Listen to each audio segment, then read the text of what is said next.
పురుషులకు కుడిచెక్కిలికి చెవికి మధ్య సుగండయోర్ భోగంచ దుర్యసహ. కుడిచెక్కిలికి చెవికి మధ్య పుట్టుమచ్చ ఉన్న మంచి తెలివితేటలు కలిగి ఉందరు.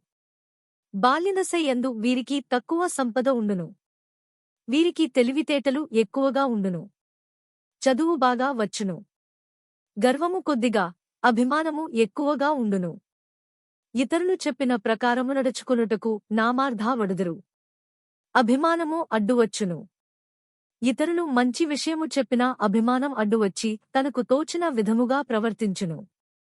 న్యాయం, ధర్మం గురించి ఇతరుల విషయంలో ఉపన్యాసము ఇచ్చినా తన విషయంలో మాత్రం తటస్థంగా ఉండును.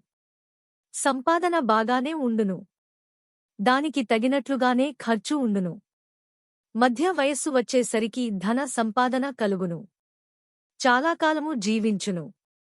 ముసలితనము వచ్చు సరికి న్యాయ విచక్షణ, తగవులు తీర్చుట యందు అనుభవము కలిగి ఉందరు. ఇతరులతో దెబ్బలాడు స్వభావము లేనివారిగానుందరు. మధ్య వయస్సులో ధన సంపాదన బాగా ఉండును. వీరికి ముసలితనము, చిన్నతనము ఒకే విధముగా ఉండును. సనాతన నిధి మా ఉచిత మొబైల్ మరియు స్మార్ట్ టీవీ అప్లికేషన్ డౌన్లోడ్ చేసుకోండి. సబ్స్క్రైబ్ చేయండి, లైక్ చేయండి, షేర్ చేయండి.